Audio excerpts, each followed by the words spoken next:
Not before he looked back just to see Dimitri standing there. If he had known the potential of this young man a little earlier, he would have been more assertive when he spoke before him. In the end, he too had made a big mistake. Romero then called Roman and asked what happened to him in the past week. In that training, all he did was remove impure energy to advance the human state. This is the basis of the techniques he created, and it's nothing impressive in the mirror world. The problem is that since this place has abundant mana, it accumulated in the body, and the purification of something like that created a miraculous effect. From his outward appearance, like the skeletal changes, it was evident that he had become a different person. He then simply tells his father that he achieved an awakening on his own, and that this change occurred because he started to feel mana flowing through his body. Romero was startled since this was supposed to take years. He had heard of a natural phenomenon where mana starts to circulate, but it had happened to very few people. However, the boy was achieving one feat after another since he managed to take down the blood fangs. All of this defied logic, but he couldn't forget that the boy was still his son. Romero then said that regardless of the challenges he faced, he would not leave him alone. And the boy should never forget that his name is Roman Dimitri,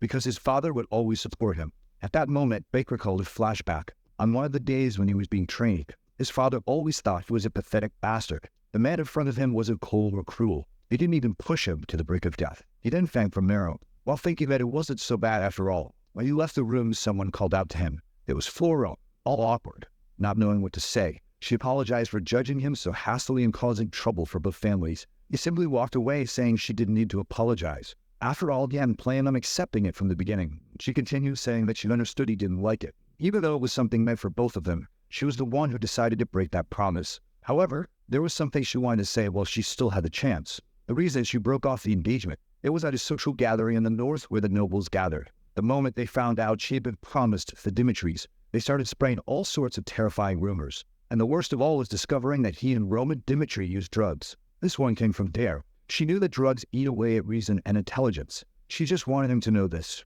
She didn't know if they were true or false. It's just that she couldn't ignore it. Roman cut her off and said that whatever happened didn't matter since it didn't change the relationship they had. She didn't need to worry about him anymore. The poor thing was left there abandoned. Later that night, she had a conversation with Hans. He found it strange that she mentioned drugs since he didn't feel anything like that in this body. Even though there were some impurities that metamorphosis had already removed all of that, he then called for Hans and asked if he had ever heard of him using drugs or doing anything like that. The god is all confused, unsure if he should answer or not. But Roman said he wouldn't reprimand him. He was just trying to understand better the choices he had made in life. Hans, excited, said that not with his own eyes.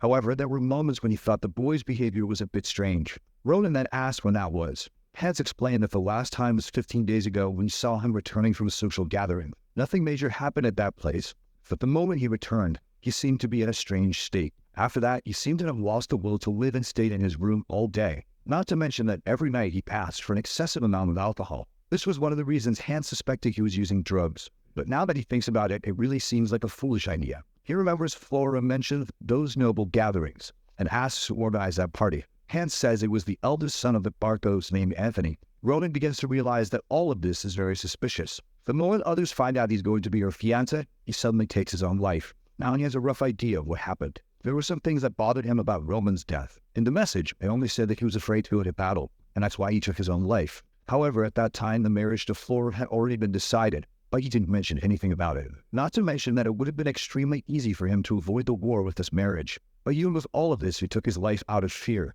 Something about it didn't make sense. Roman then asked if he and this Anthony had always been close. Hans said they had been friends for a long time, but recently things didn't seem to be going well. It started when that marriage proposal with the Lawrences came up, because that would create a huge obstacle for the Barcos who wanted to conquer the Lawrence lands. And the quickest way was to prevent that marriage from happening. This confirmed to Roman that these guys were behind that letter. Hans then mentions that a few days ago, another letter with an invitation to a Barcos party arrived. This makes Buck curious. Hans explains that he didn't deliver it because Roman was in isolated training and asks what he should do with it. Now Roman laughs because it seems these guys are underestimating him. And that's one of the things the celestial demon hits the most. He asks when the party will be, and Hans says in 2 weeks. With that, Roman orders him to inform them that he will definitely attend. The scene shifts to the next day. Kevin was being guided to speak with Roman. However, Hans had already warned him not to be surprised by his change in appearance. He entered and asked if Roman had called for him. Roman turned and confirmed. But at that moment, Kevin was startled and asked what had happened to the young master. Beck ignored this and asked if he was adjusting. Kevin said yes, that the place was very good, and he had no problems. However, there was just one detail. He was still trying to understand what his role would be in this place. He offered to live for Roman's sake. but he didn't know what an ordinary and commoner like him could do. Roman simply said that he would be used as one of his swords. Kevin asked what that meant. Roman once again ignored him and said that it was impossible to choose someone's path for them. So he would give him 3 options. If he was afraid of killing, he wouldn't be a sword, but instead the hands and feet. He would learn everything from hands to become a loyal follower. The second option was to become the sword and protect him by his side. Kevin interrupted, saying he had never used a sword, so it was impossible. Roman said he had already figured the boy would say that. He explained that if he chose this option, he would have to go through skeletal contortion. Obviously, the boy wanted to know what that was. Roman explained that it was a process where the pain caused would make a person feel as if their bones and muscles were being broken. In this way, he would prove his determination and potential through pain, not words. He drew his sword and said that the last option was for him to take it and cut off his own hand. If he could endure causing pain to himself and withstanding it until the end, he would become stronger than anyone. I remember that even a mad demon who knew nothing of martial arts became a king. All of this depended solely on his own willpower. Roman told him to choose because, regardless of the option, he would make it worthwhile. The only thing he was choosing was how he would be used. In an abandoned cabin outside Dimitri Castle. That was where Kevin was born. He was young and had to work to survive. Since he always had to help with everything, there was nothing he didn't know how to do. However, his life changed. No matter how much effort he made, there was always someone to take what was his. That was the life of someone weak. And that's why he couldn't forget what he saw. The overwhelming strength of Roman that day. He couldn't understand what cutting off his hand would explain. Nor this business of destroying one's own body. However, if that meant becoming as strong as Roman, he said he would do it. The boy Roman was just watching, and Kevin prepared to make the cut. He took a deep breath and raised the sword. At the moment, he shouted and went to make the cut. Meanwhile, outside, Chris was talking about how he decided to follow the young master. But right after that, he decided to enter isolated training. He found Hans and asked where Roman was. Hans said the boy was training with Kevin, but warned that no one was allowed to enter. Chris had never heard of this kid, and asked who this Kevin was. Man, I thought he wasn't going to cut it. But the boy really did, and Roman just stood there watching. But at night, Hans saw the sword and asked why it was covered in blood. But the boy only said there was nothing to worry about. That blood wasn't his. The truth is, Roman planned to put the boy in an illusion. That was the charm of the demon's illusion. The problem is that he made the cut before he could activate it. If he hadn't done something, the boy would have really cut off his entire arm. There were still 2 weeks until the party, and 6 months until the war. But Roman was eager because he had a lot of people to teach. Soon he would be very busy. In a room, he said that the mana cultivation technique he was going to teach was very dangerous. Kevin asked if he was really going to learn about mana. Roman simply said yes, but in reality, what he was going to teach was a technique from the mad demon himself. It was a spiritual art that consumed the user's mind in exchange for power.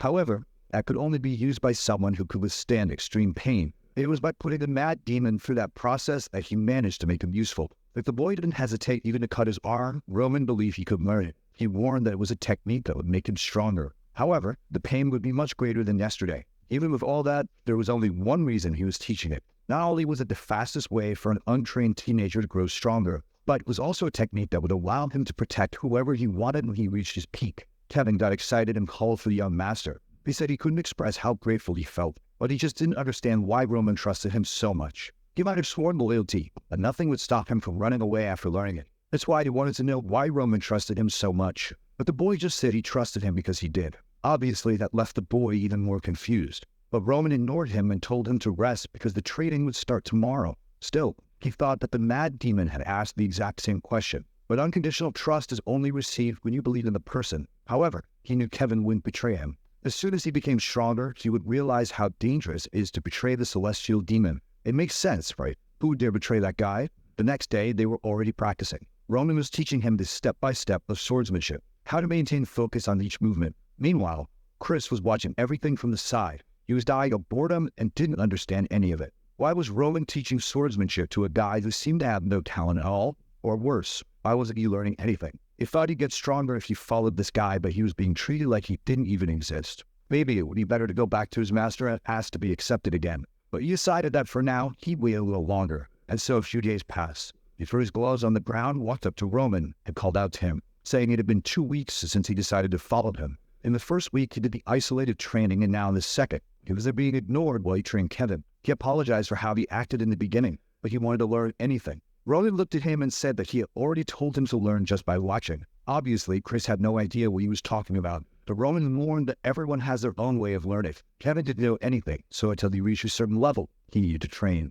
However, on the other hand, Chris was different, and no matter what Roman taught him because he had been defeated, he would accept any teaching without questioning it twice. Chris asked if he was really just going to keep observing. Roman said no and tossed a sword to him. He warned that he needed results to accept the truth. That's why there would be a duel against Kevin. The poor kid was malnourished, but he would have to take a beating to develop his technique. Roman explained that he would teach Kevin how to defeat Chris, and Chris had to defeat him. If Chris truly believed he was right after this duel, then Roman would teach him personally. Poor Kevin was in shock, realizing he would have to fight a real knight. And Chris, of course, didn't want to duel with a novice. But once again, he got angry and wondered what Roman thought of him. But he decided that fine, he would show that he wasn't that weak now. With that, the two faced each other. Kevin said that no matter the situation, it didn't make sense for him to fight a two-star knight. Ronan said it was obvious he was at a disadvantage, but he had nothing to lose by being defeated. There are countless people in this world who were stronger than him. Just as his family was oppressed by the Blood Fangs and Chris was trying to oppress him. Is he always going to back down when he encounters someone like that? Kevin determined said that he would try once. That made Chris even angrier, seeing the novice thinking he had a chance to win. He couldn't understand what Roman thought he would gain from this fight. But whatever, a duel is a duel. The second Roman gave the signal, Chris was already in front of him. There was no way he could lose to this beginner who had only a week of training. And with that, he landed the first attack squarely. Kevin noticed something and thought about making a move with his sword. However, Chris immediately knocked his arm aside and landed a hit right on his stomach. The poor kid was thrown far away, and he landed all twisted on the ground. Chris even thought it was weird that the boy was so weak. He thought there was a reason behind this duel that Roman would help with, but he was just standing there doing nothing. He couldn't understand what that madman was thinking. But either way, he was going to end this. Time passed, and our boy was just smiling, while poor Kevin was being beaten. Once again, he fell to the ground. Chris admitted that he was much better than he had thought, and for someone without mana, he really did much more than expected. But it was time to give up. After all, in the attacks he blocked, Chris hadn't even used all of his strength. He could have split the boy's head in half, but in a duel, he avoided doing that. However, Kevin didn't seem very inclined to give up, and Chris said he would warn him one last time. If he planned to keep fighting, he wouldn't take responsibility for any broken limbs. But Kevin just laughed. Ronan smiled and Chris was confused, and the boy replied that he wanted to see how this would end. Roman once again told them both to prepare, but suddenly Kevin heard someone tell him to concentrate because he was about to take a surprise attack. Ronan gave the signal for the fight to begin and Chris lunged, but this time Kevin blocked the first strike. The voice told him to step aside and aim at Chris' chest, but he got tangled up and stumbled. With that, Chris once again knocked his arm aside and landed a hit on his stomach. Kevin fell to the ground and the voice told him to get up. That's when he noticed that strangely, it seemed like he was hearing Roman's voice. Ronan explained that this was a mana fluctuation technique that allowed sound to be transferred. It was using small particles near his ears so that only he could hear. Kevin had no idea something like that was possible. And at that moment, Roman told him to dive to the right. He did so and Chris missed the attack. Roman then told him to turn and aim at the left side of Chris' chest. He went to make the strike, but Chris dodged and landed a hit squarely on his ribs. Kevin realized what he lacked was speed. The voice told him to block the overhead attack and wake up, and he barely avoided another hit to the stomach. The voice told him to escape to the right, but once again, he took a hit to the face. The boy was really getting beaten, even with instructions. Chris remained impressed that the kid wouldn't give up, and Roman realized that the boy didn't stand a chance, since he couldn't respond quickly enough to commands. However, for Roman, the situation was quite interesting. This was because Kevin was smiling, thinking that Roman was omnipotent. Even though Chris was a two-star knight, Roman could give him the perfect commands to win. Kevin knew that the problem was his own body. If he had been following the tips correctly, he would have been winning. He realized that the true person being manipulated in that fight was Chris. He received a tip and once again dodged. At that moment, Roman told him to advance and try a counterattack, which Chris barely managed to dodge as well. But then Chris retaliated with a punch to his face. Chris began to realize that he was no longer able to knock the boy out and was only landing weak blows. And Kevin realized that even the esteemed knight, who everyone thought was a genius, was extremely weak compared to Roman. For Kevin, that was the type of person he wanted to serve forever as his lord. So even if Roman said something that made no logical sense, he would just follow the orders blindly. For someone like him to become a true sword, there was only one answer. He would have to do it through sheer willpower. Some time passed. Kevin was still in the same situation, and Chris warned him for the 10th time, the last time, that if he continued like this, he would have to take responsibility if he got injured. But once again, Kevin smiled, and the scene repeated itself perfectly, with Kevin saying he wanted to see it through to the end. But then Chris lost his temper, calling him insignificant. If that's really what he wanted, he would give him what he was looking for. He would leave the boy with a crippled arm, and he would regret this moment. But Roman warned him to take a step forward and stop the attack halfway. The strike had to carry all the force he had, and Chris soon realized he had put himself in a bad position. However, he managed to move aside. Chris couldn't believe the kid had the courage to step forward in such a situation, and Roman told Chris to calm down because it wasn't over yet. He had to turn and go forward once more, and there he was obeying blindly. But Chris got angry because the attack was slow and full of openings, like he was startled. Once again, Kevin had set a trap and dodged, and now it was Chris who had no way to dodge. And with that, the strike was made. Roman was just smirking, and Chris couldn't believe it. He had almost been defeated by a boy who had been training for a week. Angry, he got up and struck Kevin's hand, making him drop the sword. Exhausted, the boy fell to the ground. Roman was just standing on the side, watching. He was impressed that Chris had really noticed that the second attack would be a feint. Chris only thought that the boy was a crazy fool. But Roman walked over and said that indeed Chris had won. So if he wanted, Roman would personally teach him from tomorrow onward. But the choice to learn would be up to him. Sometime later, Chris was worn out. He had no idea why he accepted that fight.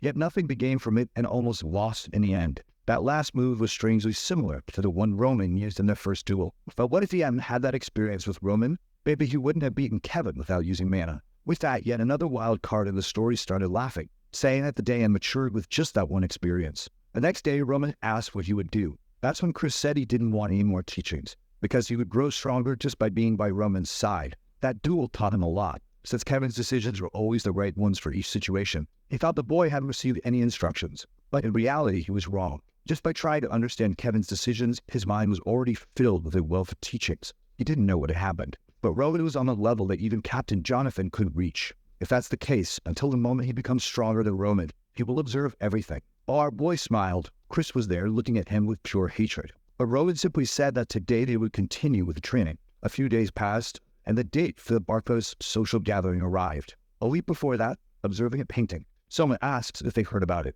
The fact that Roman Dimitri canceled the marriage with the girl from the Lawrence family. A guy comments that apparently it was Flora's mistake. But people seem to believe that her father just felt sorry for her when he saw the appearance of that Dimitri idiot. Owen says that's crazy, considering they're about to go to war with the Barkos. And the man next to her responds that it just proves the eldest son of the Dimitris is worse than they thought. A maid mentions the fact that he supposedly defeated the Bloodfangs. But another says that's probably a lie just to cover up the end of the marriage and avoid embarrassment. Meanwhile, someone is dying of laughter, saying he can't believe it's so easy to manipulate the boy into breaking the marriage. He asks the butler if the boy will attend the party, and he confirms it. It's Antonio Barco, who says everything is going exactly as he planned. He's very excited for the coming week. On the day of the social gathering, Roman is questioning whether he really has to wear something like that. Kant says that since it's the first meeting after breaking the engagement, he must wear something amazing. He tells a long story about how incredible and expensive those clothes are, but he already knew the boy wouldn't wear them, even if he had spent his whole life preparing that outfit.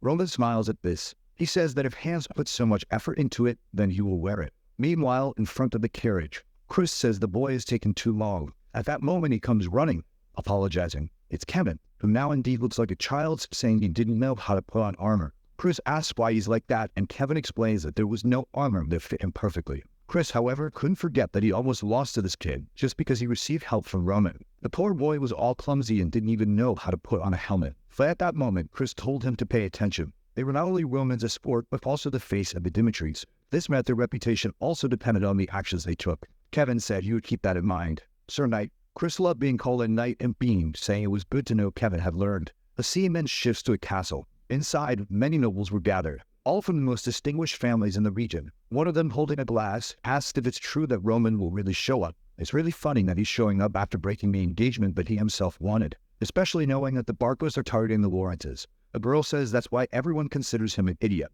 Now the Dimitri's position had become completely ambiguous, all because of Roman. Another commented that at least he was going to participate, apparently to try to clean up the mess. The blonde girl asked what this Roman Dimitri was like. The guy next to her just said that he leaves a terrible impression since he's not powerful, not handsome, short, and weak. Another comments that any woman would try to break the marriage if forced into it. At that moment, the butler coughs in the middle of the room and announces that the eldest son of the Dimitris was arriving. With that, our boy appears, obviously shining with his platinum hair. No one could recognize him. The girls were all flustered, wanting to know if that was the Roman Dimitri. It didn't make sense for him to look so different, since he was shorter than everyone before, not to mention that even his hair was different. The blonde girl was now standing there, taken aback, and immediately headed toward him. She said it was an honor to meet him and introduced herself as Sophia from the Gristle family. She said that perhaps he hadn't heard of her family since they were small, but her father dedicated his entire life to the kingdom of Kero. Roman said he indeed knew them, and she was impressed. Ronan mentioned that it was impossible not to know a family with a history of hundreds of generations.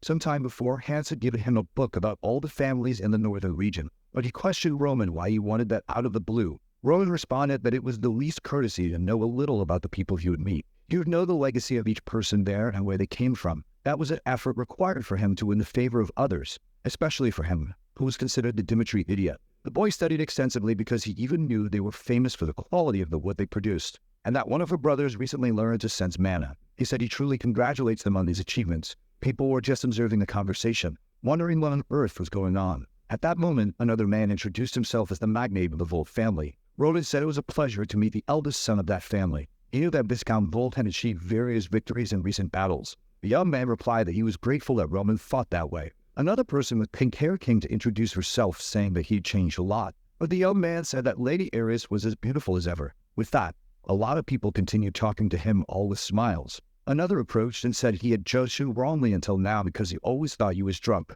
Roland said he had been thinking of drinking, but if that was the case, he would abstain for a bit. Suddenly, the butler called for Roman and informed him that the young master was calling him to the back room. Finally, Roman was about to discover who was causing trouble for him. Outside the gathering was full of knights. Each of those families had brought their soldiers. Kevin asked what the deal was with this social party. Chris told him not to be interested as he would never attend one and ordered him to fix his helmet. A knight was watching what was going on, and one with green hair said that was the Dmitri escort. Kevin was innocently adjusting his helmet, but someone burst out laughing and loudly said that it was a joke. He knew the eldest son was abandoned. He just didn't imagine he would bring a child who didn't even know how to hold a sword. Chris just told Kevin to ignore it. However, one of them asked what could be expected. Was that really the level of the Dimitris? A scene shifts to Roman a long time ago. At one of the social gatherings, he saw something. Flora for the first time. That's when Anthony approached and asked who he had his eye on. Roman asked if he knew the blonde-haired girl. His friend replied that she was Flora, known as the flower of the Lawrence family.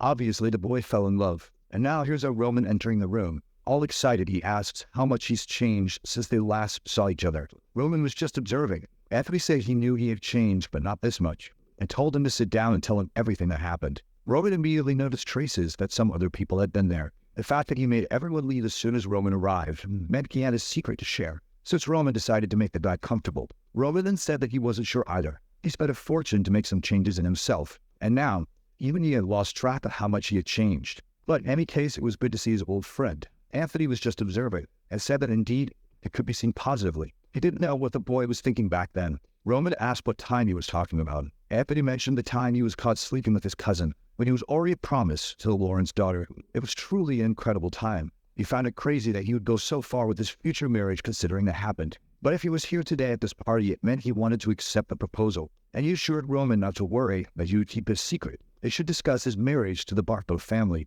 That was information Roman had no idea about. When suddenly, he felt something strange, and seemed to recall a memory. He remembered betraying Anthony Barco and begging his father to create a political marriage with the Lawrence family. But even so, he didn't want to avoid his friends, and would use this chance to rebuild the relationship he had with them. That day, Anthony introduced him to Emily Barco. He asked if it was okay for her to drink with them there that day. Roman said Cindy here was part of the family. Anthony told them to serve Roman, but he said he knew how to serve himself. At that moment, the guy changed and asked if he was getting full of himself just because he was going to get married. Roman was confused, but Anthony said he was joking, since they didn't even care about that family anymore. Roman was happy to know there wouldn't be a problem then. And of course, Anthony told him to drink as much as he wanted, and so the poor guy did. What happened next you already know. The boy woke up the next day in bed. He had no idea where he was or what was going on. Like suddenly, someone burst into the room and shouted his name. It was Anthony, furious, asking what he had done. Roman had no idea because he had just passed out. He didn't remember anything. Sometime later, Anthony said he didn't care who the boy slept with, but this time it had been with Miss Barco, and he couldn't let the matter slide easily. He gave the boy the chance to end that marriage unilaterally, or he would have to marry a direct descendant of the Barco family to improve relations between them. Even though he was furious, he would forgive him because they were friends. However, he would have to give an answer. Back in the present, Baek now knew exactly what happened. If what happened that day were discovered, the honor of the Dimitris would be ruined, and Roman didn't have the courage to face his father and confront his anger. On the other hand, he couldn't break the marriage because he truly loved Flora. Since it had been forced by him, it would defame the princess. That's why his decision was to take his own life to resolve the situation. A weak man who never achieved anything with his own hands. That was Roman Dimitri. Truly a miserable and pathetic life. Anthony asked why he was hesitating so much and said that the union of the two families would create something extremely powerful in the region. No one could stand against them, and together they would have all the power in the north. But Roman simply asked if that was the only reason. Confused, Anthony stood still for a moment, and Roman asked if he had to accept this political relationship just because of that reason. Anthony tried to remind him that this wasn't a choice. If she refused, everything that happened that day would be exposed to the world. At that moment, Roman simply put his foot on the table and said that apparently Anthony had forgotten, so he would say it again. Dimitri had no reason to accept the Barkos' proposal. Meanwhile, outside, the gathering was going on smoothly until something caught Sophie's attention. Of course, it was Roman again, and she asked where he had been. He replied that he had something to resolve, and unfortunately, because of that, you have to leave. She looked sad, saying she wished she could stay a little longer. He said it was urgent, but everyone was asking him to stay, saying they wanted to talk about many things. But Roman just excused himself and left, until he heard someone telling another to take back what they said. He recognized the voice and tried to get closer. That's when he saw something he didn't expect. The helmet hit the ground, and one of the knights had hit Kevin. Just before that, the man had said that was the level of the Dimitris. Chris just told him to calm down because it wasn't worth it. But the men seemed to have noticed something. They approached, asking why he brought a child whose helmet didn't even fit his head. They got closer and said it looked like they picked up a kid from the street and put armor on him to call him an escort. Chris asked if they were training more to be clowns than to use a sword. The man ignored him and said he was confident he could beat this kid without any training. That's why everyone calls their lord an idiot. Kevin told him to take back what he said because he shouldn't refer to Roman like that. The man was confused, but Kevin just grabbed his hand and told him to take back what he said. That's when the man slapped his helmet. The poor kid didn't even react, and Chris thought about drawing his sword. But he knew those were Barkos knights. If he really did that, it would cause chaos between the two families. He wasn't just causing trouble for the young master, but for everyone there. From the ground, Kevin said he was Roman's knight, and that he never wanted to be a knight if it meant being like the bunch of thugs they were. The man just chuckled and moved toward him, saying he wanted to see how far his pride would take him. That's when someone grabbed his wrist. Everyone was in shock. It was Roman, calmly asking what was going on. He just took a look. The moment the man started to say his name, he got slapped in the face. He was completely confused, not understanding what happened. Not only did he get slapped, but he couldn't even react. He was about to say something, but got slapped again, not understanding. Once again, he didn't know where the slap came from. It was becoming a joke. He tried to speak again and got slapped in the ear. The poor lad was already shrinking, and now he was about to kiss the ground. He was starting to get traumatized, not knowing what sequence this was. But Roman simply told him to lift his head again. Meanwhile, in the room, Anthony was there. He couldn't understand what had just happened. At the meeting, he warned Roman that if he didn't accept the proposal, he would be making an irreversible mistake. But Roman just replied that his reputation was already bad, so having one or two more rumors wouldn't change anything. And he warned Anthony that he should behave a little better. He had chosen to cancel this marriage on his own, not because of that threat, but since the Dimitris were no longer allied with the Lawrences, in a way Anthony's goal had been achieved. However, at any moment, Roman could decide to help the Lawrences, and that would interfere with the Barkos. And maybe he should do that just because of those threats. Roman had already researched a lot about the Barkos. They had an influence with the central government that couldn't be ignored, but that's all they had and nothing more. If one were to truly consider wealth and power, the Dimitris were the real force in the north. He then asked Anthony what he wanted to do. Anthony, fearful, only asked if he was no longer going to help the Lawrences, and Roman replied that he was correct. With that, Anthony said it would be better to forget about this matter. However, he couldn't understand why this boy had changed so much. The way he acted, looked, and even spoke had completely changed. He was no longer the idiot he knew. What he wanted to know was what the hell had happened to this boy. At that moment, someone called for Anthony, who said he didn't want to talk. But the person insisted, saying there was a problem with the knights he had brought. Outside, something was still going on, and everyone was scared. The Barko knight was at Roman's feet, begging for forgiveness and saying he would never do it again. Kevin said the man had already been punished enough, and Chris agreed, saying he should reconsider his relationship with the Barkos. However, Roman said that he was the one who decided when this man had been punished enough. Even if he died, that was the price for his actions. At that moment, Anthony appeared and asked what the meaning of this was. He warned that even if Roman was the eldest son, he would tolerate such behavior, and it would be better for him to start apologizing. Roman just asked why he would do that. That man had insulted him and laid hands on a member of the Dimitri family.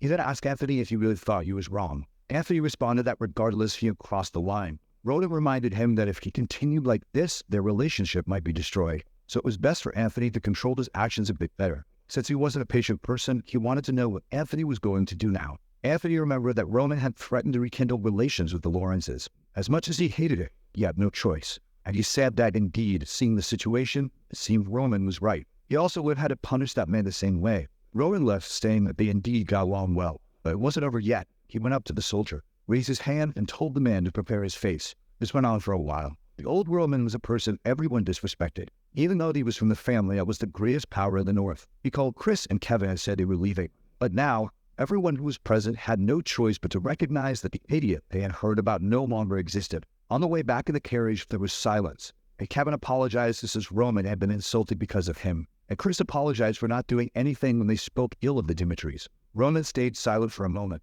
He said he knew it couldn't have been easy for them to endure then until he arrived. So it was a good job that they managed to hold on. Being hasty would only have led to the worst-case scenario. But that wasn't the answer he wanted, since no one in the entire North should have the courage to lay hands on the Dimitri family. They've got to remember the faces of those men and never forgive them, because Roman doesn't accept anyone being above him, and the only ones who can follow him are those who are above everyone else. They would have to adapt to live that way. Back at the Dimitri mansion, someone handed over papers about the Barco family. It was Hans, who mentioned that lately those guys had been taking some strange actions. Roman already knew that the Barcos had appeared in the northern region over 100 years ago, but they only started gaining relevance when someone from the family entered the central government. Roman commented that their military strength was much weaker than he had thought. Hans agreed, saying it was strange that their status was so high considering they were so weak.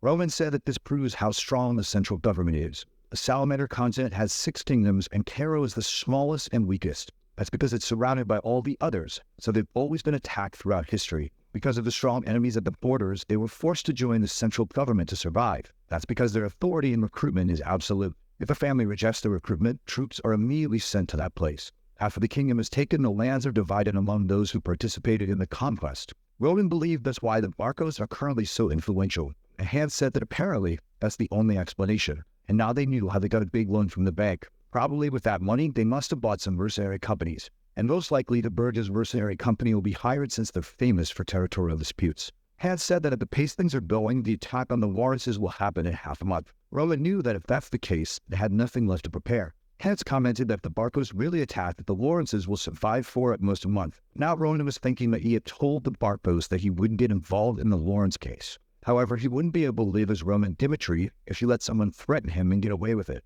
Not to mention, no matter what the Barcos did, they would never have enough power to defeat the Dimitris. It would be extremely easy to defeat them if he simply used the power of his family. But in this region, because they weren't nobles, no one saw the Dimitris as a threat, and he needed to create an opportunity to enter the grand stage of this world, just as he had done in the past. He then stood up and told Hans that he needed to find his father now. It was time for them to make money from the promise that was made to them. The scene shifts to a lot of scared people in the city, and a man in bloody armor arriving. It's the rank-B mercenary Lucas, who says that apparently the Dimitris haven't changed at all. The scene then shifts to a blacksmith. The man says his items are destroyed, and asks Lucas if the fight was really that difficult. He replies that it was hard because the guys he was with were so dumb, and almost everyone died. The blacksmith says that this sword is of low quality and asks where he bought it. He said he had to grab one from some shop, and he almost lost his life because of it. The old man says he should know that the best items and weapons are always made by the Dimitris. Lucas stands up and says he already knows that, which is why he's here to request a full set. To him, it doesn't matter how long it takes since he'll be recovering here in Dimitri. He's already tired of the battlefield. That's when he sees some people gathering looking at flyers. He wonders why everyone seems so excited. Usually, that only happens when there's a war or a really good job. He decides to take a look, and there's a recruitment notice. The notice only says that the person needs to be healthy and have the desire to get stronger. There are 30 spots, and the salaries would be 8 silver coins per month. Lucas thinks that considering a family of 5 lives on 5 silver coins, it's pretty good even considering the risks. That is if it weren't for this special condition. The person would belong to Roman Dimitri and not the entire family, and only those who are willing to risk their lives for him should sign up. The old man next to him tells him not to even dream since hundreds have already applied. Lucas laughs and says that as a rank-B mercenary, someone like him would cost at least 50 silver coins. But then he notices what the man said, and asks if hundreds of people have really already registered. The old man says yes, everyone who saw the notice ran to apply. Lucas then asks why everyone is so eager to work for the Dimitri idiot. Imagine the suffering a soldier would endure being under an idiot like that. At that moment, everyone fell silent, and the man only said that Lucas must not be very informed since he's an outsider. Lord Dimitri had taken down the Bloodfangs and was taking care of his people. No one believed it at first until they heard what Clark said. That's because since Clark's son became one of Roman's subordinates, his entire family has changed. He wonders what the boy's name was again, and then he remembers it was Kevin. A little earlier at the mansion, Kevin asked why you wanted to take a break, but Roman only said that rest was part of the training, so he had 3 days to relax. It was a reward for his hard work, so he should enjoy some time with his family. Kevin just thanked him. However, taking a break now felt strange to him, since in the past he couldn't even survive even working every day. He wondered how his family was doing since he had been at the castle for so long. On the way, Hans met him, handed him some clothes, and said that Lord Roman had those prepared before he went to meet his family. Besides that, he also sent some money so Kevin could buy some gifts before seeing them. From now on, he would be earning 30 silver coins a month so he could spoil his parents a little. And now he was walking through the city, all bright and cheerful. He had never worn such fine clothes or felt so calm. Not to mention it was the first time he was bringing fresh bread to his family. He was excited since his sister always said it was her dream to eat fresh bread, and she always complained when she had to eat those hard pieces of bread. Unfortunately, no matter how much he worked, buying something like that was impossible, especially considering the situation his family was in. But now, no matter what happens, he will become stronger, and that will never happen again since he's being guided by Roman. However, he notices something strange. His mother is quite calm. His father is even eating pastries, and his sister is playing with flowers. He had no idea they were living like this. He imagined they had been sent to a better place, but not like this. And at that moment, they called out to Kenan. All excited, they hugged the boy and said they missed him. He was going to ask about the house, but his father said it was Hans who had given it to them to cultivate. Not to mention that the city's knights also helped with the entire move. Suddenly, Kevin started crying and thanked Lord Roman. But that's when his father noticed something. He saw the slap mark on the boy's face and asked what it was. Wanting to know if Roman had hit him, Kevin explained that no, it wasn't that. But his mother said he didn't need to lie. He pushed her away and told her not to even think about it because Roman wasn't that kind of person. And that's when he decided to explain the truth. And his father later commented to his friends at the bar. They were shocked to learn that Roman had hit a Barco knight just because of an insult. In the city, everyone knew that the Clarks were living much better since their son started working for Roman. They not only got a house but also land a farm. The story was so surreal that people even speculated it might just be someone who looked like him. But now the dream of poor children was to be like Kevin and work for Roman. Everyone wanted to gain his trust and prove their own lives. And that's why the place was full of people. Lucas couldn't believe any of these incidents. The Roman Dimitri he had seen in a casino 2 years ago would never have done something like that. It made him wonder what had happened in that time.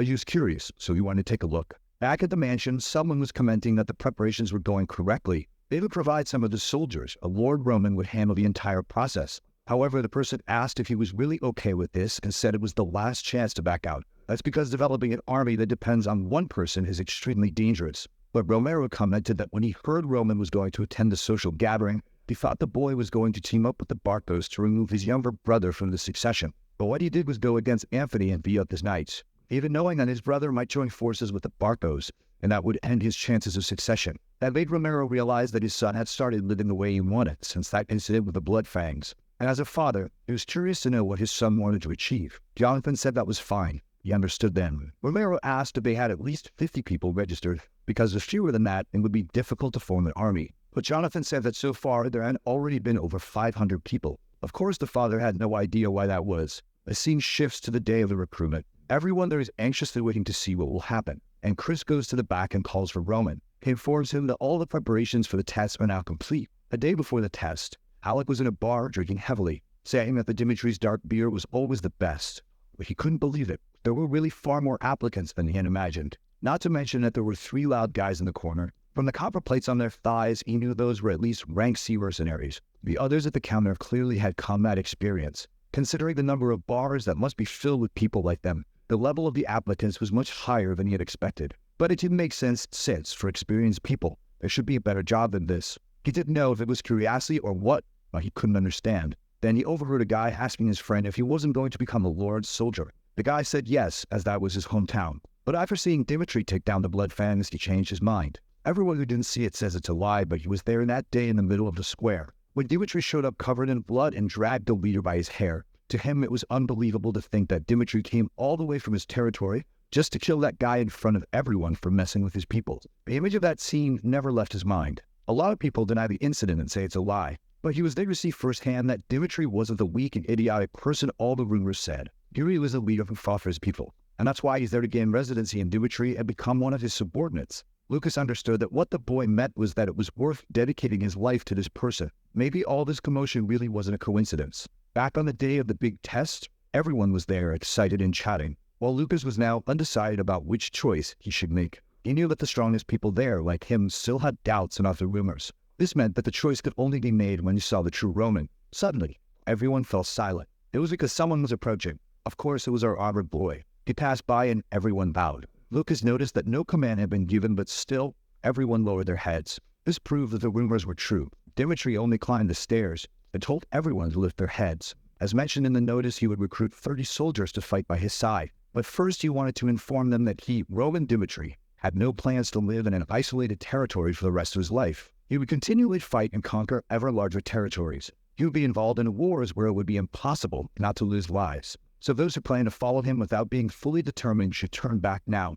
What they should think when their head flies on the battlefield is not resentment for being sent there by him, but regret for not being by his side at the moment he reigned supreme over this continent. The entire crowd fell silent. Lucas just couldn't understand why someone with his position in his own family at risk was being so arrogant, but for some strange reason that man made him believe it. With that, Chris stepped forward and said he would explain the instructions for the test. The test was extremely simple. It was stayed in a designated spot and the archer would fire 3 arrows at them. Maybe they would graze their body, or hit the wood right behind them, or even hit them directly. Only those who didn't move an inch after all 3 arrows were fired would pass the first stage of the test. With that, the first thing was called. The man stood in front of the wood and the archer prepared. However, the others were wondering if they were really going to do this. It didn't make sense to put a soldier's life at risk for this test. He knew that Archer was extremely talented. Truly, he would never make a mistake. The first arrow was fired, and it struck right next to the man's neck. Seeing this, the man thought it could only be a psychological test. He just had to stand still and be sure nothing would happen.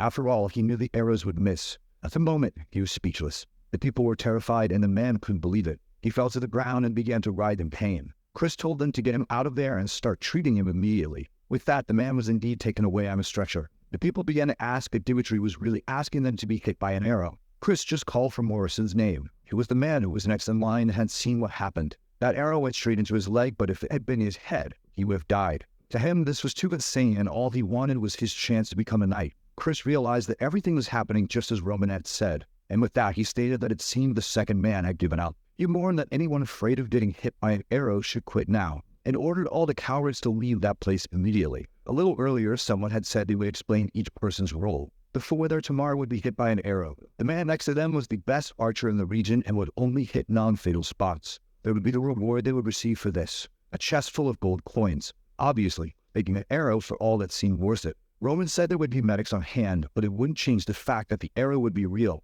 He asked if the men wanted it, and they all said yes. With that, the men left, and Chris asked why Roman was going so far. He explained that you can't build an army just with threats. He needed people willing to put their lives on the line. Even if the chance of being hit was 1 in 100, some people would still quit because of that 1% chance. Chris asked what the condition was that people would have to meet to become a subordinate. Roland said he wanted someone with an extremely resilient psyche and mentality, someone born with the heart of a beast. Chris was confused because that was more important than experience. Roman said that someone like that would become stronger than anyone else, regardless of where they came from, and only those stronger than everyone else would walk by his side. But now everyone was wondering what kind of insane test this was. A good part of the applicants were already leaving, saying it wasn't worth taking an arrow just for a chance to serve Dimitri. Chris mentioned that at least 100 had already left. He turned the call for Roman. He was thinking about the heart of a beast, which is an innate talent, just like Kevin, who was ready to cut off his own hand without any hesitation, or Chris, who ignored the humiliation he suffered in front of everyone that asked about how to become stronger. It's the kind of person who has the heart of a beast. No matter how strong someone's physique is, when they are born, they can't defeat someone like that. That's the type of person he wants to find in this test. So he gave the order for the test to continue. The next participant was panting heavily. Lucas remembered the guy from the bar. It seemed he really meant it when he said he wouldn't give up, but he was trembling a lot. He was terrified that this was his only chance to show loyalty. There was no way he would quit without even trying. The first arrow nearly grazed his head. He looked at it and knew he could have died. Another arrow was being prepared, and he wondered if he should give up. The second arrow hit right next to his arm, and he knew it would all be meaningless if he left now. But the last one was coming, and there was still time for him to back out. He wanted to say something, but the fear was overwhelming. And with that, the arrow struck the middle of his leg. Chris announced that Henderson had passed. Lucas realized the man was about to quit, but got lucky. Arrow was fired in time, and so the tests continued. Out of 500 participants, after 100 fled, 400 remained. And out of those, only 120 had the courage to endure all 3 arrows. Roman observed each person who passed. Those who trembled but still stood their ground, and those who remained still without even flinching. To him, both were equal because they had the courage to suppress their fears. Now it was time to start looking for the hidden gems, those who would look at him with admiration, not fear. Roman congratulated everyone but warned that he would only accept 30 people, and for that, they would have to go for a second test. Those who became his subordinates would live the life of a predator, and strangely, he only said that, leaving Lucas confused. Roman simply stated that the orders for the second test were straightforward. There were various swords of different types and shapes beside them, but none of that mattered. They just had to choose the sword they wanted and prove their worth in a duel against him. Lucas wondered if the man really planned to fight 120 people. Roman announced that all they needed to do was last 1 minute against him. Those who passed would receive even better conditions than those listed. The bald man then stepped forward and declared he would be the first. This guy had the look of someone who had fought 1,000 times, but let's see if he could endure this. With that, they were already face to face. Roman asked for his name, and the man said it was Vulcan. He questioned if the sword was good, and Vulcan said it wasn't a problem. Vulcan thought that Dimitri's confidence was a bit overblown, but although it was true that Roman had taken down the Blood Fangs alone, it was impossible for him to be defeated in a minute. Chris then told them to prepare. For Vulcan, surviving a minute would be easy, and he was more interested in testing the person he was going to serve, and Chris said they would start. Vulcan immediately lunged, saying he would find out what kind of man Roman was, and launched an attack with all the strength he had. What, in a second, Roman dodged and was already at his side. It just made him look like a fool by tapping his foot, making him fall. Vulcan tried to get up, but at that moment, the sword was already in his neck. Roman simply called for the next one. At that moment, Lucas realized that this man was on a completely different level. This test was entirely incomparable to the first. When everyone saw the volcano being instantly defeated by Roman, they knew how strong he was. However, they all thought the same thing. As more and more duels took place, you would get tired. Then, it would be easier to defeat him at that moment. However, half of the duels had already happened, as 60 people had already been defeated. Roman wasn't showing any signs of fatigue, and Henderson was thinking about what he said before this all started, surviving as a predator if he won that. He realized that Roman lays like a predator, a person who does whatever he wants in a world where the strongest survive. Everyone knows that at this moment, Roman is still considered the fool of the Dimitris. This might be the only chance in life to become his subordinate. The problem is how you defeat a monster like that. At that moment, Roman says that if no one steps forward, everyone will fail. The guy that says he's going to participate. Finally, it was Lucas's turn. He introduced himself and said he was number 61. He already knew that Roman Dimitri was a monster. Compared to what he knows, these abilities were overwhelming, and it's unbelievable that he exerts so much pressure just by standing there. And after watching the first duels, he really believes this guy won't just stand there. He doesn't care about the 8 silver coins per month. He's more curious to see where this guy will be in a year, and to do that, he first has to pass this test. Chris is impressed. This is the first person to attack directly since the first participant. Not to mention, the right hand was aiming at the head, while the left hand was already prepared to counterattack at the heart.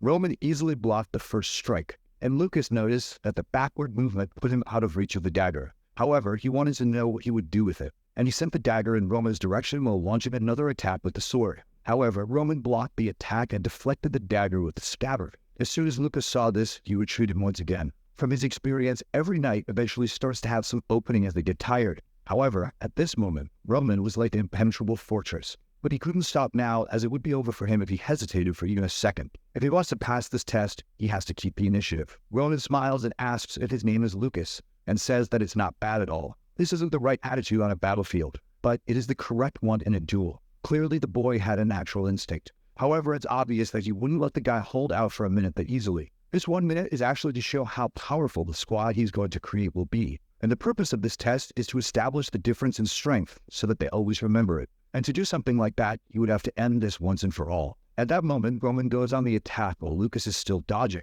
But remember that the guy is a B-rank mercenary. Everyone considers it the limit of effort. This is the maximum of a regular person who has no mana control. And since the first condition to reach a rank is at least to have awakened mana, he reached his limit, and no matter how hard he tries, he will never leave B-rank. However, even so, he survived. On battlefields where countless mana users died over and over again, he stayed alive. And that's how he realized that to survive and win, he will always use any means necessary. Roman ends up not being able to complete the attack. And Chris remembers that in the rule, he never said anything about not being able to throw sand in the eyes. The only mission given is to survive for a minute and nothing more. As soon as Lucas falls, he immediately gets up again to attack. However, he stops for a second. Roman was clearly ready to defend against this attack. Even though his eyes were red, he was still looking directly at him. With that, he just laughed. He dropped the dagger and said he surrendered, and the Celestial Demon cult. The first thing you learn before fighting is how to keep your eyes open at all times. That's because in a fight, a blink of an eye is enough for someone to die. Just like breathing has to be controlled every second,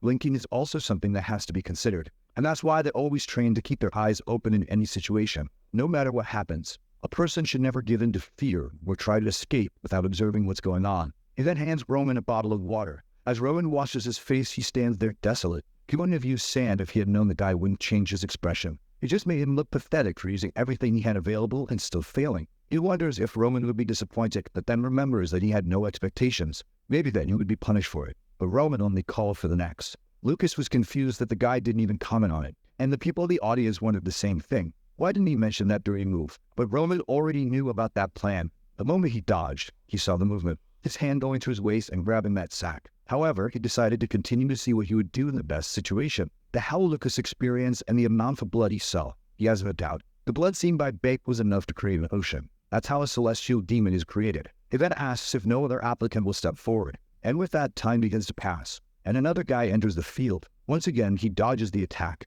However, now everyone was trying to play dirty. So he tried to throw a stone at Roman. Chris noticed that Lucas's influence is making everyone want to last at least a minute. However, even so, none of that was enough. Lucas realized that the dirty move didn't disqualify anyone. But at the same time, Roman didn't feel any pain. And now was the next person's turn. The problem is that none of this was making sense. 2 hours had passed with duels and his breathing was still steady. In the battlefield over a sea of bodies, no one goes easier on you just because you're tired. Your movements become slow and your breathing unstable. That's how you become just another corpse. That's why for someone who wants to survive on the battlefield, breathing must be perfect and continuous. However, Roman knows how to circulate nature's mana to alleviate the body's fatigue. Combining that with skeletal change, he manages to keep his body in perfect condition. Various times that Baki participated in wars that lasted up to 3 days. So of course, he wouldn't get tired from light training like this. Chris then tells all the applicants to gather, and he says that the number of people who pass the second test is equal to 0. However, that doesn't mean no one will succeed because they need to select 30. He tells them all good job and says they're dismissed. A while later, Roman hands in the list of participants who passed and informs Chris that he will have to train those. He says he understands and takes a look at the people who passed. Vulcan, who lost in one move, had enough courage to go before everyone else. He finds it strange that Henderson passed as he didn't find anything special in the kid. Maybe the master saw something he didn't. He finds the rest understandable, except for one. He asks if Lucas really passed, and Roman says yes. Roman asks if there's a problem with that, and Chris responds that he acknowledges Lucas is very talented for a B-rank mercenary. But not only did he commit a grave foul in the middle of the duel, but he also gave up before being attacked. A guy like that would only cause problems on the battlefield. It's not even about honor. It's because the average mercenary would abandon comrades to survive. However, Roman says that's precisely why he passed him. Of course, the poor guy is totally confused. But Roman says it's exactly because he's a coward who knows honor that he passed. At the moment when everyone was worried about Roman's judgment, he saw an opportunity and acted instantly. That's the kind of person who survives on the battlefield doing whatever it takes. So he asks Chris why he was so sure Lucas would betray his comrades just because of a foul. He remembers that Jonathan once said that those who survive on the battlefield aren't the ones who know how to use aura, but rather those who calmly analyze each situation and act accordingly. And you need to keep in mind that no matter how strong he was as a knight, there was always a chance he could be killed by one of these. Those who hide in the shadows and look for a chance to strike. Chris realizes that in that situation, it really was the most realistic thing for Lucas to do. Once again, he was the one who couldn't see things clearly. However, he then tells Roman there's one more thing he doesn't understand. The battlefield won't start for another 5 months. And it's not like the nobles were 100% forced to go since there's always a political way to avoid it. So why is he already gathering his soldiers when he could escape? Ronan says it will be announced soon. The official letter from the Barco family. Get it? They said they had been waiting a long time for the Lawrences to fulfill their past agreement. However, they betrayed their honor and commitment to the nobles. And that's why the Barcos decided to raise their swords after much patience. The sins of the Lawrences were clear and they weren't willing to pay the debts owed by their ancestors. They even had the nerve to declare that they wouldn't surrender any land as collateral. And that's why this notice was to inform everyone in the kingdom of Kiro. The Lawrence family has 1 week to surrender the lands or else the central government will support. And a territorial war will be waged against the Lawrence territory. When Chris hears this, he asks if that's what Roman is preparing for. Roman says that's exactly it. This troop will get involved in the war between these two. Meanwhile, someone remembers failing the family. The person who was responsible for making the Dimitris no longer support the Lawrences. To Flora, she was the one to blame for everything happening to the family and the territory. She wakes up in the middle of the night. Every day she was having these nightmares, and she kept asking herself what she had done. In the Lawrence mansion, everyone was wondering if it was because of the broken engagement. It seemed she had been rejected by Dimitri because she had made a mistake. However, now she wasn't even leaving her room, and the war against the Barcos was about to begin. Standing inside, she couldn't even get out of bed. She always thought she was a smart person. She passed the advanced class at the academy with great grades. From her father's warm smile, she always thought she was a good daughter. But now she realized that without the family support, she was nothing but a flower in a cage. The guy being called the fool of the Dimitris was something hilarious. Because in the end, the fool was her. Now she doesn't even have the confidence to look her father in the eye. She wonders what he would do in this situation. If she stopped to think, Roman is the complete opposite of her. No one had any expectations or desires about what he would do. However, with his own strength, he subdued the blood prisoners and elevated the family's name. She doesn't understand how he was able to do something like that without anyone and why he's so strong. But even putting all that aside, the difference between them is that he had the courage to act. At this moment, one of the butlers knocks on the door and says that the meal is ready. The servants begin to look at each other with concern as she never appears. When she finally opens the door, visibly shaken, she says she's going to the library. She knows her father is doing his best to get some help from other families. However, she knows that no one will help them in this situation. This means that just as Roman resolved the blood prisoners by himself, they will have to find a way out of this with the strength they have. Meanwhile, someone calls for Lawrence in his room, informing him that the Martel family has refused the proposal. He says to contact the Vaster family, but the person responds that they have also already refused. The person tries to explain that no matter who they ask, no one will want to bet on a war against the Barcos. Moreover, there will always be rumors that whoever supports them in this war will suffer afterward. Besides, in the announcement, the central government gave its support, so those who don't participate also have a chance to receive lands. Meanwhile, Four is just reading books. She knows there's 1 week left. That's the time she has until this war begins. She needs to find the best course of action in this situation. Meanwhile, her father punches the table, angry because those bastards always favored him. But now in this war, no one is supporting them in the conflict. He asks if the gold bank will lend anything, and he says yes, but the investigation will only be completed in a week, which makes it obvious that they are basically siding with the Barcos. He wonders if there really is no solution, and one of the men at the table says that perhaps it's just better to surrender to the Barcos. All the support they would receive from neighbors has been cancelled, so by surrendering they would protect some innocent soldiers and not lose everything. No one in the room could argue against that. Even Lawrence said it was something to consider. However, that's when someone at the door said Miss Flora wanted to talk. He was going to say she was busy, but she opened the door at that moment. Her father asked what she was doing there. She said she had something to say. However, this story likes to jump back and forth, so now we're back to Roman's conversation with Chris. At the moment, he said that Roman Dimitri would get involved in the war between the Barcos and the Lawrences. Actually, it's not Chris, it's his father who asks if he really knows what that means. He says yes, and his father asks why he wants to go through with it. This is a legitimate war of the Barcos, confirmed by the central government. And since he canceled the marriage with the Lawrence lady, they have no right to get involved in this. If they get involved in a war without any reason, all the nobles will break ties and they will be subdued. His father says it seems that the son is not as rational as he thought he had become. However, Rowan calls for him and asks how he wants him to live from now on. His father, confused, questions why he's bringing this up out of nowhere. But Rowan says he's not getting involved in this war just because of a change of heart. He tells his father that he received a threat from Anthony Barco that complicated the marriage he was going to have. He has no way to plan, but when he heard that, one thing came to mind. People say that the Dimitris are the true strength of the North, but for some reason the Barcos still think they are above, as he is the lord of that place and does nothing. He believes that he must be satisfied with the situation. However, Roman Dimitri is different and wants power. He won't stand by and watch the name of the Dimitris be tarnished, whether by the Barcos or anyone else. He has more than enough reason, just as the Barco War is merely a non-existent excuse to gain more power. In this new life, Roman feels as if he's in an endless ocean, but his identity as Bak hasn't changed.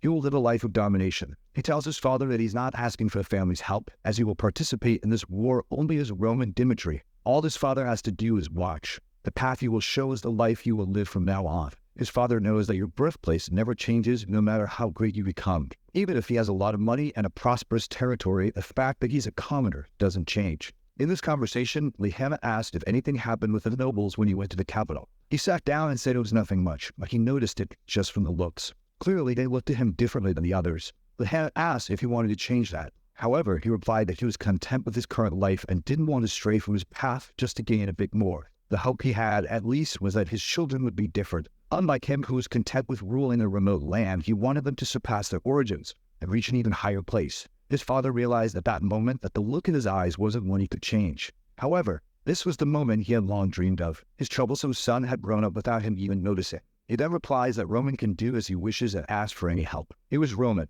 son of Dimitri, and that means no matter what he doesn't need to carry the responsibility alone. A scene shifts to a blacksmith. The entire street is extremely busy with numerous shops. Rowan realizes it wasn't a joke when they said they were truly the biggest in the capital. In that place, there are factories where multiple blacksmiths work at the same time. Just this one Dimitri Street has 30 blacksmith shops open and functioning. If anyone wants to understand how the Dimitris made so much money, they just need to see this place. The steel mines behind this territory are the largest on the continent. And that's why the blacksmiths can sell equipment at much lower prices. And that's why no noble in the Cairo region dares to be hostile to the Dimitris. Not only because of the wealth they possess, but out of fear of losing the equipment they provide. And Rowan is already looking for a certain someone. The person who is the symbol of the Dimitri family is considered a master blacksmith. In the conversation, he told his father that he would handle it alone, but he wanted help with the equipment. His father said he would need to speak with Master Hendrik. When it comes to blacksmithing, he was surpassed by Hendrik shortly after becoming a noble. If he says it's a request from Romero himself, he will certainly get everything he needs.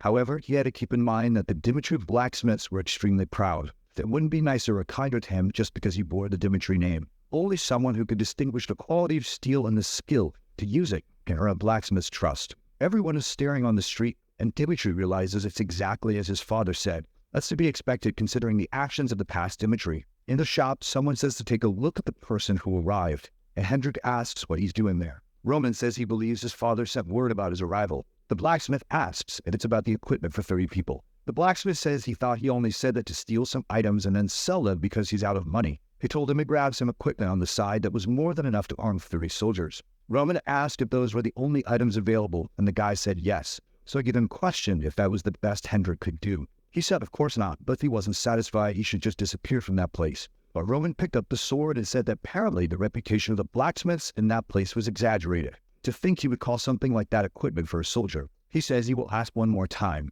He wants to know if this is really the best work of Master Hendrik. Hendrik, of course, lashes out at him, saying that the equipment there is of the highest quality in the entire Cairo continent. And the boy who never sweated in front of a forge was trying to judge their work. If it weren't for Romero's request, he wouldn't even receive anything. While his brother worked a long time in the forge to succeed the family, he was covering himself with women in the streets. That means the biggest trash in that place is him and not the swords on the floor. It was just the eldest son who knew nothing and couldn't do anything either. Roman knew he would have to deal with this again. He replied that he understood the reason for the anger. What he wanted to know was why this sword had been hammered so much that it changed color and placed under the sun. This could only have been done by an inexperienced blacksmith who didn't know how to strike the metal. This proves it's not the work of the Dimitris, and the old man cannot deny this fact. He makes a cut with the sword and says that with this, one of his soldiers died on the battlefield because it didn't pierce the flesh. Another soldier had the blade stuck in the enemy's muscle and died with a frightened expression. He asks if that isn't an injustice. He made the best choice on the battlefield but died like trash because he was armed with trash. Hendrik still doesn't know where he's going with this. However, Roman picks up a chainmail from the ground and asks if that is what they call armor. That wouldn't defend against a single attack. Not to mention that the weight distribution was all wrong. This means that anyone who trusts in that will die on the battlefield. The organs of soldiers who relied on this chainmail would be torn apart. Dimitri continues to ask what nonsense he is talking about. Roman asks if he really doesn't understand. Roman can understand this guy's frustration since he showed up out of nowhere and started criticizing the equipment. He can accept those thoughts and feelings. However, he crossed the line. He says that if he had really taken that pile of trash from the ground, soldiers who trusted their lives would have died. Hendrik's feelings couldn't lead to such retaliation. That's because 30 lives were at stake, and even knowing that Hendrik fled from the truth. He asks if someone like that can really be called a craftsman who represents the Dimitri family. Because of personal feelings and this pile of trash, 30 innocent people who did nothing wrong died. His intentions and feelings shouldn't be important. He asked for weapons and armor with his father's name at stake, and the response was to receive this pile of scraps. These actions should be seen as insubordination to his father. He says he knows he's not doing this on purpose, but he needs to understand what his actions represent. Since this wasn't a personal request, but an order from the Lord for him to deliver good weapons and armor, Ronan knows that the hierarchy must never become ambiguous. Loyal people and even those you consider your friends, the moment they cross the imposed limits, they must be severely punished. He says he will ask again if this can be seen as insubordination. Hendrik says, of course not, and Roman then asks why he's trying to deliver that pile of trash. At that moment, other blacksmiths start asking what's going on. They all begin to curse Roman, saying he has no right to come there and humiliate Hendrik. It's even worse that he's holding a sword. They want to know what he's thinking of doing against Hendrik, and immediately they order him to be stopped. However, Hendrik orders everyone to stand still. The guy asks why, but Hendrik just yells. He turns to Roman and apologizes. The blame was entirely his in this matter. Hendrik remembers when he used to get beaten by his master for trying to make his own swords, who warned him that you would never set foot in that forge again if he intended to do something like that. A little later at home, he was seething with rage at that pig. The guy didn't teach him anything, called himself a master, and just kept beating him every day. That's when he heard someone asking if they were charities by any chance. The guy with the coin in his hand said he knew it wasn't enough for a decent sword. All he wanted was any sword, and he promised to repay much more when he achieved what he wanted. His body wasn't healthy and he needed a weapon to make money. The master replied that he wouldn't deliver it, and the guy kept begging while Hendrik listened to everything. However, the master ordered him to disappear from that place immediately. With that, the guy went back home devastated. However, on the way, Hendrik called out to him. He asked if he really would take that sword for free. Hendrik said yes, and that he heard his situation at the blacksmith's. The guy wanted to pay, but Hendrik responded that it wasn't necessary since he was going to throw it away. He was just happy that the item he made would help someone in some way. The boy thanked him happily, and Hendrik was glad for the first time to have helped someone. However, his expression soon changed when he found the guy dead on the ground. His body was already covered in flies, and seeing that, Hendrik almost vomited. The people around commented that it seemed he had died on a mercenary mission. It seems a bandit tried to strike him with a sword, and when tried to defend himself, his sword broke. Everyone commented that's why you only go to war if you really have a good weapon. For Hendrik, that wasn't any different than taking his own life. From that day on, he swore he would never let that happen again. But now he was there, old, and almost made the same mistake again. He apologizes and says he will pay the price for his actions. Roman says that if he's willing to take responsibility, then he won't pursue this matter further. He drops the sword and says he knows that Hendrik is one of the best blacksmiths there, so they need to talk business. He's here to get equipment for the soldiers and believes that Hendrik only tried to disobey because of his feelings. But with this, they will bury both their mistakes in the mud. He wants weapons and armor for the soldiers and nothing more. Hendrik realized that Roman had given him a way to escape this without receiving any punishment. What he doesn't understand is how someone can change so much in such a short time. The boy is really not the same as before, and with that, Hendrik swore he would never let something like this happen again. As an apology, the equipment would be made with the best iron available in the Dimitri's possession. And with that, he orders everyone to return to work. And so production begins. While one man sharpens his sword, Roman asks what this business is about him having stolen a sword from Hendrik. The man says that at that time he was drunk and had lost his mind. It seems that 3 years ago, he was drowning in debt. His father was tired of giving him money, so he snuck in without anyone noticing and stole Hendrik's masterpiece. That sword took 6 months to design and another 3 just to complete without him leaving the forge even for a day. And even so, something so valuable was sold to some random guy for low money. He would never understand what it means for a blacksmith to lose his masterpiece without it finding its true owner. Ronan realizes that his past self really crossed the line. At that moment, Hendrik calls him over and says he doesn't forgive him for the things that happened. He's making the request because he was wrong at the beginning, but he doesn't accept it. Dimitri's son, who knows nothing about blacksmithing. He had to keep in mind that the foundation of that place was the forge.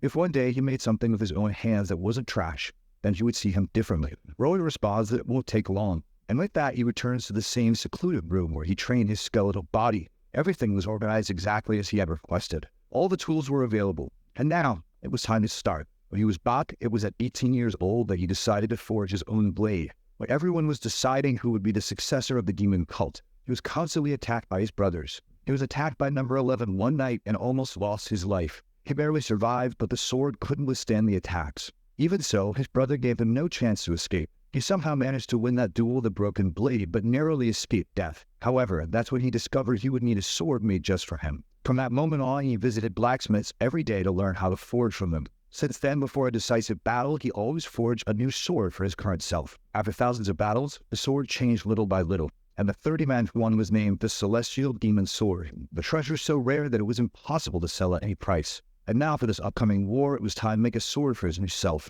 And with that, Roman began to work. He had repeated these actions thousands of times, and understood the rhythm and strength needed. The concentration required to focus on a single objective. To forge something like this, you needed to be in a trance. While forging, he asked himself what he was living for. In that world, he was forced to survive because he was born as the son of the celestial demon, and battles fell upon him. However, he never saw this as a bad thing. And at this moment, his mind is the same, and he will remain true to his reality. However, this life he now leads doesn't necessarily mean he has to go against everyone. And this shows that his training needs to be even firmer. This only shows that he still has no idea of the most powerful forces in this world. Defeat could not be tolerated. He then makes a breath of flames. That was the art of the infernal demon. It transformed all accumulated mana into heat. Even though it wasn't the best that existed, it was the only one this weaker self could use. He couldn't forge many things because his organs would be damaged. However, he desired a power that could face all variables. Back at the Lawrence mansion, Flora says that at this moment they are trapped and out of options. Aid had been cut off and the military difference was clear.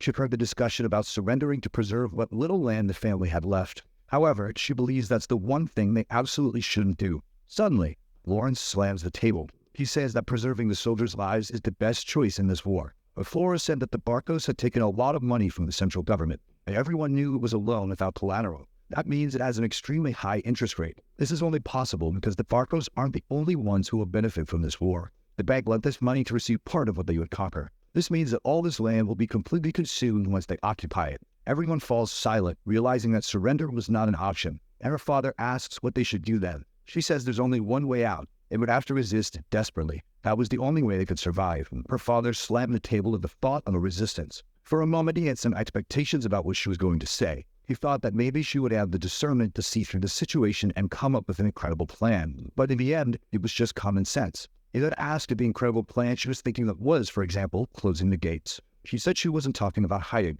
They would have to set fire to all the crops of that year, and stockpile as much food as possible to withstand the siege, until winter came. Her father asked why that would be important. She replied that it would be enough time for the interest on the loans to start accumulating. The gold bank had massive power and influence across the entire continent. If the war didn't end quickly, it would start pressuring the Barcos to finish it faster. This wouldn't happen because the gold bank could be pressured by the central government's connection, but because they would hire mercenaries who are only motivated by the money that comes from that bank. Once winter began, having a castle would no longer be advantageous, and the mercenaries themselves would start leading that place. The people began to comment that it would be a battle of time, but it was something plausible. And Lawrence was thinking that he had raised his daughter to be very immature in the end, but she had changed a lot. He slammed the table. He said Flora was right, so they would start preparing for desperate resistance. They would keep surviving and keep the Lawrence lineage alive. Even if the walls fell and the castle was destroyed, they would continue trying to survive until the end. After Ronan, the first sword seemed ready, and he said that no matter what, the first time for anyone and anything is always special. This was his first sword in this life,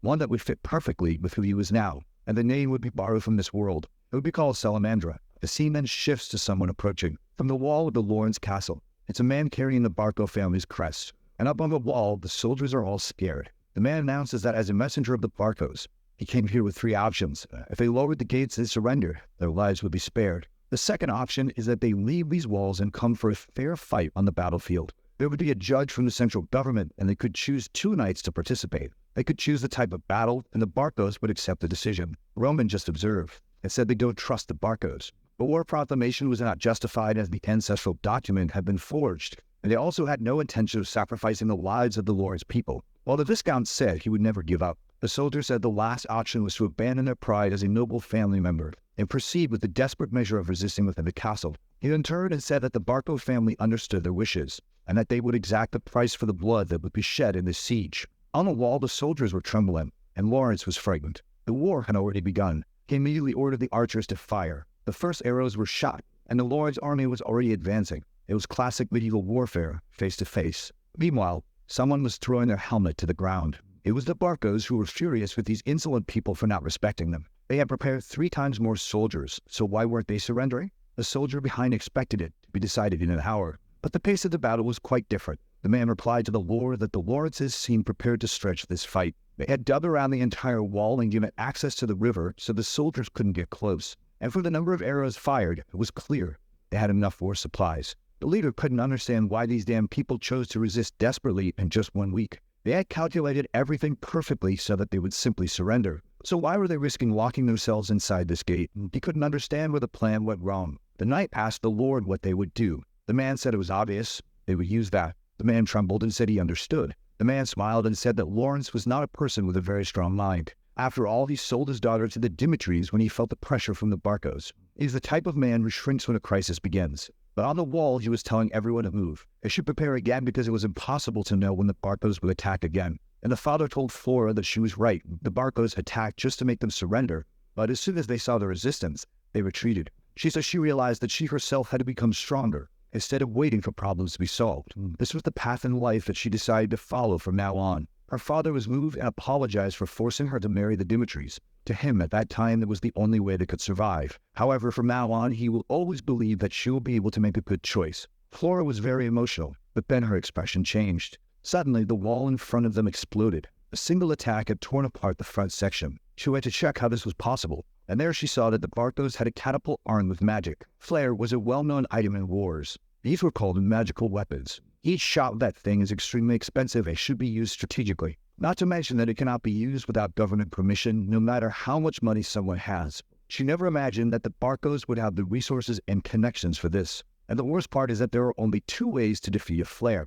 Either you use another magical weapon of the same rank, or they would have to leave the castle and destroy it. The problem is that both options are impossible. But of course they didn't want to give up just like that. At that moment, a maid announced that they had received a magical message. This wasn't just a very rare means of communication, but also very expensive. The maid said that Roman Dimitri had said he had a way to help, so she should accept the offer. Flora had no idea. Why was Roman Dimitri getting involved in this? The seaman shifts to her, asking how he plans to save the Lawrences from danger. Roman says he will make it clear that he's only doing this to get revenge on the Barcos for personal reasons. It's something he had already decided on, and this is the perfect time for revenge. If the Lawrences followed his plan, he will actively participate and destroy the Barco family for them. She asks what they will have to do in this plan. He says the Lawrences will first have to create a stage for him by making a certain sacrifice. If they create this with all the forces he has, Roman Dimitri will help. This sacrifice he mentioned. She knows he proposed this due to the situation they find themselves in, so she had no other choice. She says she will do whatever he asks since it means protecting her family. He then says he needs one more thing. The only reason to get involved in this war, the engagement was cancelled, so he needs something else. She asks what he needs, and Roman tells her to tell everyone that Anthony Barco abused her at one of the meetings. That was the reason why she couldn't see herself in a marriage after that happened. Her value as a noble would be reduced to nothing, and the beauty of her title as the flower of the Lawrences would be destroyed. But if she gave up everything she received by being born a noble, she would gain a crucial cause that would solve the Lawrence problem. This is the cause he needs to get involved in this war. Flora trembled. He says that if this happened before they canceled the engagement, it would be reason enough. Since then, he would have laid hands on someone who belonged to him, he would never forgive that. Flora thought about what he said about the people who belonged to him. While remembering the explosions happening outside, there the soldiers were screaming and being burned. The walls were already collapsing, and they needed support. With a trembling voice, she said she would meet any condition he set, and just asked him to kill all those Barco bastards. The enemy was beginning to scale the walls, and Lawrence gave the order for them to defend and keep resisting. But at that moment, a hooded man appeared and lunged to take Lawrence's life. He saw that he wouldn't be able to dodge in time, but then he was struck in the face. Flora had shot an arrow. Her father turned and asked what she was doing there, but she only said that they would have to open the gates and face the Barcos head-on, and he asked why she was saying that. She explained that Roman had promised that he would help them. As the troops entered the castle, they would destroy the flare. Her father asked why Dimitri had changed his mind now. She said there was no time to explain, but she was sure. He was a man who kept his word. In another place in the forest, Roman was observing a magic crystal. But Chris approached and asked if they would attack already. But Roman replied that they wouldn't. Chris said that at this rate, the Lawrences would be defeated before they got involved. The flare was an extremely powerful weapon that would destroy that wall. They needed to launch this attack at this very moment, but Roman just asked why he would do that. Whether the Lawrences fell or not was of no importance to him. He then told Chris to pay attention. Among the deaths of hundreds of people he doesn't know, ensuring that none of them shed blood is much more important. The Lawrences would indeed lose a lot of people because of this, but that's their fault for following a lord who lacks capability. However, unlike them, those who followed him would not become meaningless sacrifices. Chris simply responded that he understood, but he had no idea how the guy could make such a choice. At that moment, the Lawrences gave the order for the gates to be opened, and they commanded their soldiers to move forward. The army from his ships began entering the castle, and the Lawrences were there waiting for them. A man with a red beard smiled and said they didn't know their place, and the guy made a slash that split the poor fellow in two. That was the Burge mercenary company. The first one to fall to the ground was already screaming and begging for help. The troops started moving forward, but everyone knew they were marching to their deaths. From the wall, Flora continued giving orders for them to resist until the end and not retreat. She knew that if they didn't use her as a trap, he wouldn't appear. However, suddenly the sounds of horse hooves were heard. Someone was approaching from the rear of the base, and the leader asked who they were. Obviously, it was Roman's personal cavalry arriving. For him, the moment for the soldiers to risk their lives had come too soon. He knew that most were insecure and anxious at that moment, but this was the reality he would have to face. And he promised that whoever survived would live the life of a predator. However, in the end, it was each person's individual skill that determined who came out alive. He warned everyone that the priority was to reach the base of the ships and destroy the siege weapon. He knew the Lawrences would be insufficient to create a distraction, and he didn't expect much from the soldiers either. That's why he would be the one leading the vanguard. He was going to massacre everyone in front of him and clear the path for them to just deal with the rest. But they had to keep something in mind. The priority was to destroy the siege. The captain, seeing this, thought they were a bunch of idiots thinking they could win with so few soldiers, and he warned his men to prepare to take down these crazy guests. The knights raised their shields and spears, and Roman went head-to-head against them. He approached and raised his blade against them all. He threw himself into the middle of the barricade and cut down the first ones. His horse was killed, but the Muram world always followed one rule. The celestial demon was always at the forefront of the demonic cult, because he himself was supposed to be an invincible unit, and anyone who faced him was destined to lose their life. What everyone wondered was why he stayed in the most dangerous position, even though he was the most valuable person. In the past and present, the reason was always the same. Having someone so powerful at the front crushed the enemy's morale, and Roman announced that if no one came forward, he would wipe them all out. Kevin then shouted for everyone to follow the leader. With that, they went on a rampage. However, Kevin's course was hit, but that only made him angrier. He wanted to keep following Roman, and for that reason, he didn't hesitate and finished the guy off right there. Chris remained focused. All he wanted was not to stray too far from Roman so he could support him. At the soldiers we had barricade, saying we had to stop this monster, but they stood no chance, and Roman knew very well what the target of that operation was, the weapon known as flare. The leader of the mercenaries named Burge recognized Roman Dimitri. He knew that in this mission, his mercenaries would receive a huge reward. I seen what was happening. You would have to deal with that guy. Roman already knew that Burge was a rank of mercenary, someone recognized by the kingdom itself, and unlike the others, he was a soldier who knew how to use mana. Burge was an aura knight at least 2 stars. However, he was shocked to see that Roman didn't retreat even for a second under his attack. The boy's blade was already surrounded by a purple energy,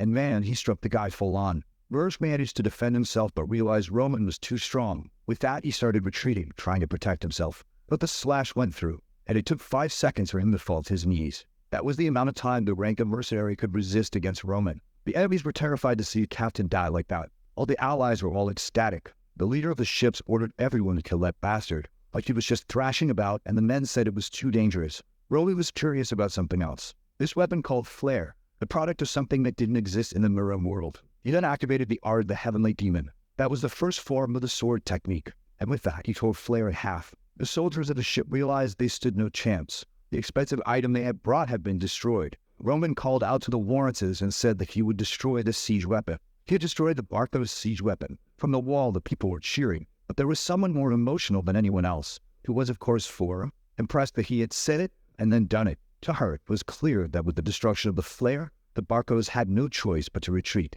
In that battle, Chris had used his aura differently than before. Instead of trying to make the energy explode, he tried to keep it condensed like Roman. Some friends had ridiculed him when he left everything behind to follow that man. But unlike them, he was growing. Even if he wanted to deny it now, it was impossible. The method his lord followed was the correct one. However, then he became confused. His friends were all lying on the ground, exhausted and worn out. But the most incredible thing was that they had all made the effort to follow the leader. Yet the amazing part was that none of the 30 had even been injured. And strangely, the 30 people he had chosen were the right ones. And there was only one reason why all of them were safe. The person who had gone ahead and defied logic. Rowan approached and said they had done well to survive. Their role in this was now over. The Lawrence gates were then lowered, and the Dimitri army entered the castle. Of course, everyone shouted his name, shouting that he was the hero who had saved all of Lawrence's territory. The Viscount couldn't help but feel ashamed. He knew he wasn't capable, but the boy had gone ahead and done everything he needed by himself. That was truly destructive talent. Romero had raised a terrifying tiger,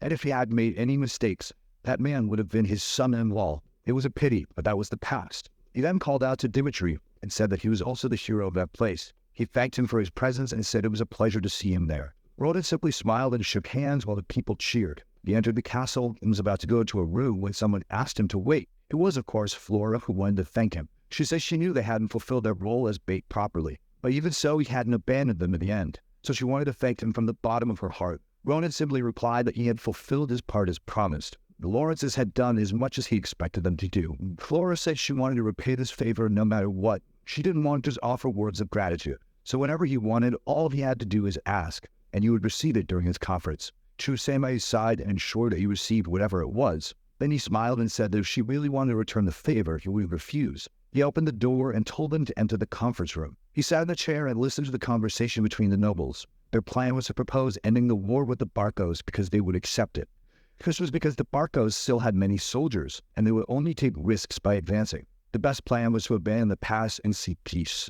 All Roman could think of was that he was in the herbivore's room. The Viscount agreed and said that they really didn't have enough strength to continue resisting the Barcos' attacks. They would send a messenger. At that moment, Roman asked if he could give his opinion. Everyone fell silent. He received permission and thanked them. He then explained that the Barcos were now under financial pressure. They would have to pay the cost of this attack and still return the money to those they had borrowed from. If he sent a messenger asking them to surrender, all he would receive is his head back. The people hadn't thought of the obvious. Now that the Barcos are cornered, they won't retreat. Roman said that the soldiers outside were still carrying bodies and questioned whether anyone had felt anything witnessing that. The Barcos should not be forgiven, and they needed to show this to everyone. This was their chance to show the world what happens to those who decide to attack the Lawrences. The Viscount said he knew that, but what would they do if they didn't have the strength? Roman said that there was only one way to finish them. The Viscount felt cornered. To Roman, a herbivore had no choice but to become the prey of a savage. Meanwhile, on the Barcos side, someone was shouting. It was the captain banging on the table. asking why the damned Roman got involved in this war. A large-scale attack would be too disadvantageous. Now he only had one option left, a one-on-one combat. Each family would send a representative, and the central government would appoint a judge to oversee everything. A true duel of warriors. The Viscount said that warrior battles had already deteriorated due to connections and money. The Barcos, despite being affected, still had a lot of money and connections with the government. It was unpredictable which master they would call to participate in something like that. Roland said he understood what he was saying, and that's why he would provide the certainty he was seeking. The room fell silent, and the Viscount was confused, asking what certainty he would deliver. Roman said that the certainty that a warrior's battle would be the best option. The Barcos have a 3-star knight, and he is probably the one who will fight. He would represent the Lawrences and fight for them. He was certain he could guarantee at least one victory regardless of who the Barcos set. The problem was that it wouldn't matter if you won one and they lost two. So their subordinate named Chris would participate in the final battle. He was ingenious with the defeat even a 3-star opponent. If they emerged victorious in this combat, the entire reputation of the Lawrences would be resurrected. He looked at Flora and told everyone to make their decision. That's when she remembered the conversation they had before entering. Apparently, this was the favor he wanted to ask. She could understand the implications. He would take on the role of defending them, but the Lawrences would have to deal with any unknown variables. She was only afraid of what this would lead to because she felt that man was very dangerous. But now she couldn't go back on her word. So she said she was in favor of this combat. Soon after, the agreement was made by both parties, and everything was organized for a week later. Now things moved forward. A man introduced himself as Count Ericsson and said that the warriors' battle was an event blessed by Valhalla. Both sides would have to accept all the rules, and anyone who broke the rules of this combat would be attacked by the entire kingdom of Kiro. He then ordered both sides to submit their list of warriors. At another table, someone poured a glass of wine. Roman was just observing the calmness of the Barcos. He soon noticed something, and warned Lawrence that they would have to change the order of the combat. He was a bit startled since this had been decided a week ago, but he said the problem was this past week itself. He thought the Barcos were afraid of paying more interest, but the truth was they had delayed this on purpose. He knew something was wrong because those guys weren't anxious at all. Lawrence said that apparently they must have called in a great master then, and nearby there was a man about to pass out from drinking and dying of sleepiness. But Roland noticed something different about him, and the Viscount asked what he wanted to do. Roland's plan was to win the first, lose the second, and have Chris win the last. But now he decided to change it and said that Chris would go first. Both father and daughter were startled. He said he would go second and face the card that the Barcos had prepared. He would modify the plan to make it overwhelming. The audience was all anxious, and Chris was already in the arena facing his opponent. The man introduced himself as Jensen of the Barcos, a 3-star knight. Chris also introduced himself and said that today he represented the Lawrences. Everyone in the audience recognized the name of the 2-star knight and knew that now a talented person would die for no reason. But Chris was certain that to become stronger, risks had to be taken. That was the reason he had left the pit. He was in to follow his lord. The flag was raised with the order for the duel to begin. Immediately the two moved, and Jensen went straight for a mana slash. But there was something Chris had learned in his first duel with Roman. Aura is irrelevant until it touches the opponent's body. As long as he wasn't hit, the guy's 3 stars were irrelevant. He needed to keep dodging until he found an opportunity. Jensen kept slashing, asking how long this rat would keep dodging. He lunged forward and told him to die. Chris realized that the guy had expanded his entire aura across the field. It was something he couldn't dodge, so what would he do? But then he remembered that Roman had told him to distance himself from the logic that others followed. And then he remembered one detail. A meaningless explosion of mana doesn't show the true potential of an aura. The entire movement of the attack should follow a single direction, and the whole power of the aura should be concentrated on a single point. The two faced each other at the moment of the final blow, and Chris's concentrated aura sliced the man's in half. The stump just fell to the ground, and the entire crowd immediately shouted his name. To them it was surreal for a 2-star knight to defeat a 3-star one,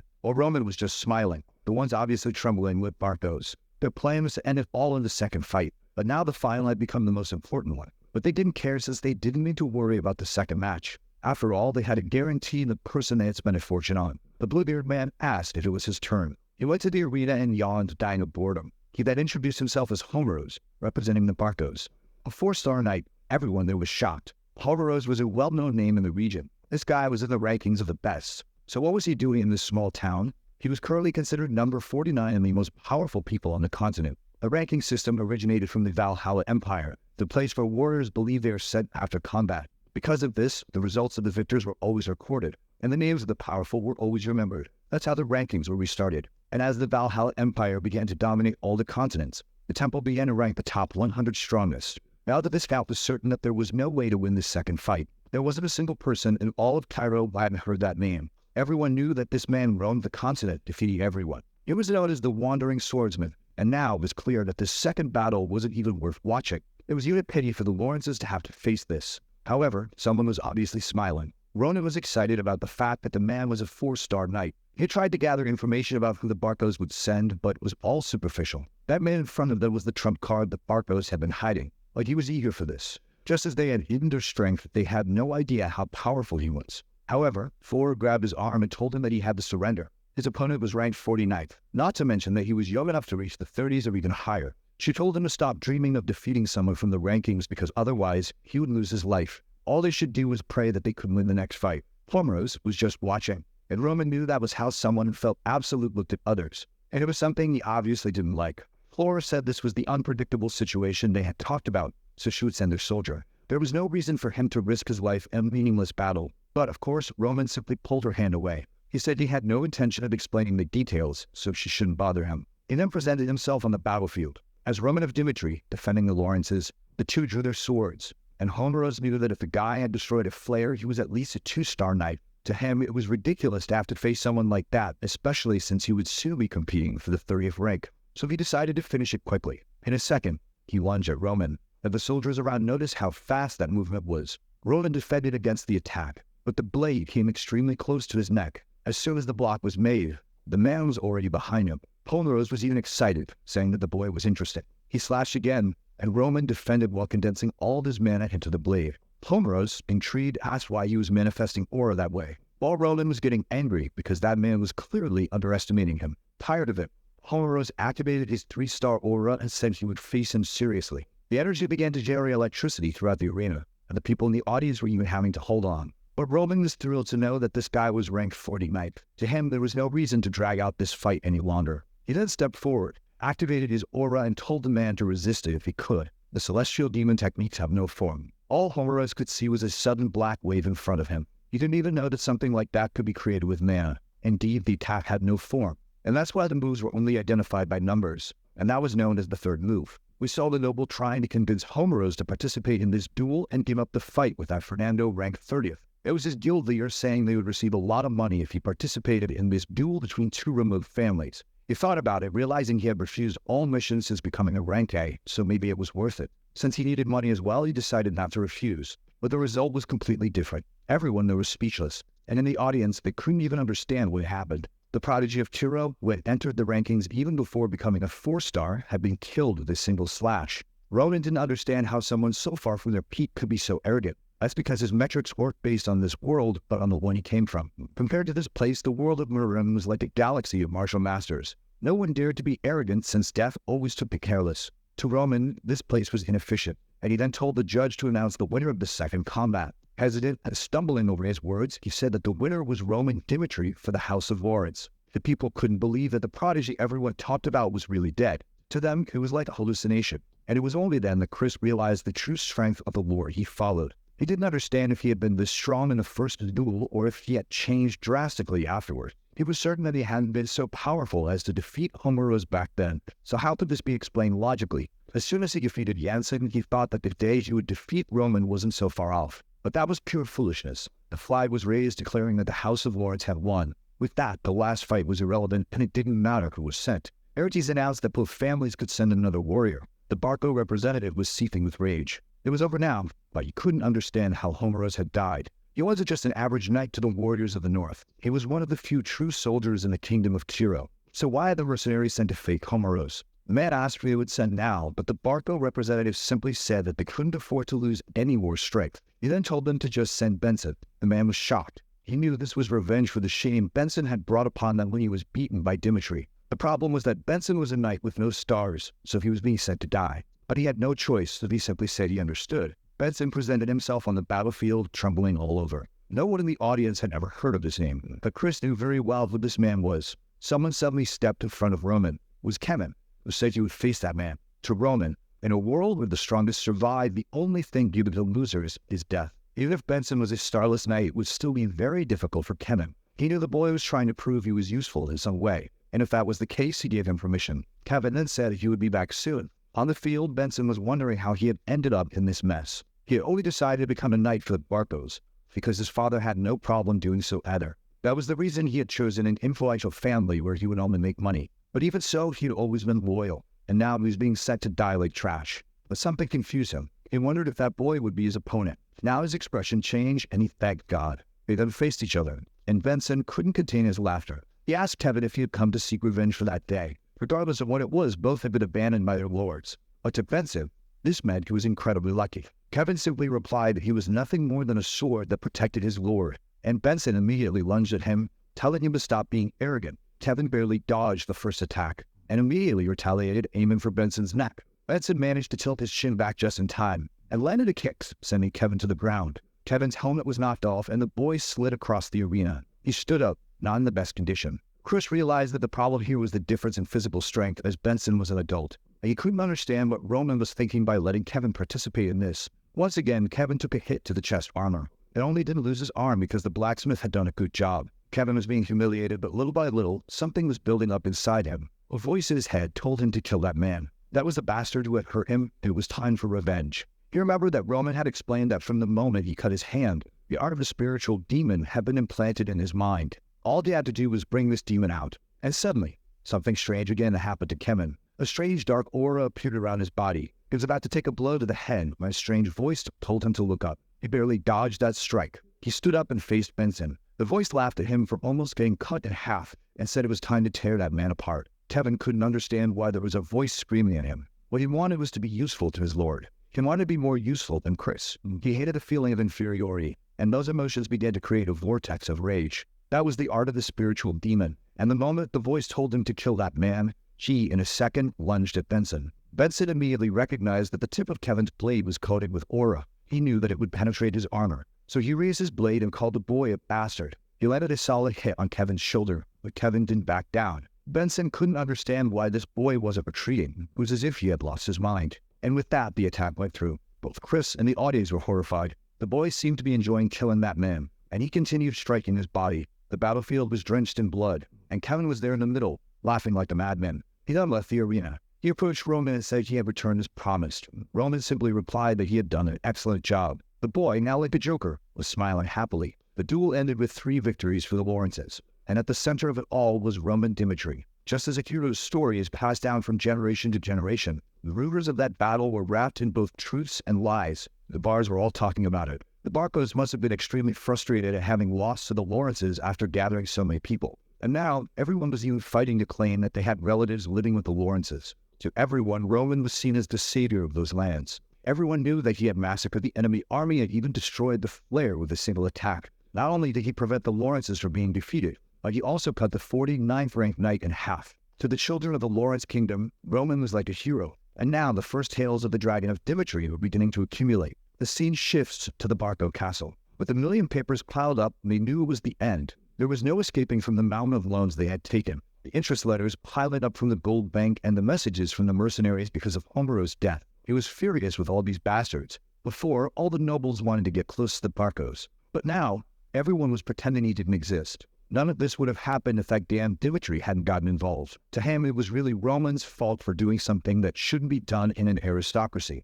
He found the only chance to save the Barco family. A few days later, at a meeting, he thanked all the nobles who had decided to attend. He started talking about the future of the North, but everyone just told him to stop stalling. He then said he would talk about the Barcos' attack on the Lawrence castle, which had a valid cause. And a valid cause is extremely important in aristocracy. This cause had been approved by the central government and all the involved judges. But Roman Dimitri participated in this without any logical reason, and even the final duel, none of the Lawrences participated. He slammed the table, asking what the logical reason was for Roman Dimitri to have helped those people. This would only make sense if that marriage had gone through. Well, at the current moment, Roman is nothing to the Lawrences, and his actions go against aristocracy and nobility. Everyone at the table started saying that indeed he had no cause, and the Barco leader smiled, thinking this should be enough. He planned to shift the blame onto the Dimitris, would have to pay the gold bank and thus nullify his debts. But at that moment, he heard a commotion outside, and Roman Dimitri himself appeared at the meeting. He said he knew they would have complaints about him, and that's why he came. The Barco leader didn't understand why he had come in person, but Roman responded that he came in person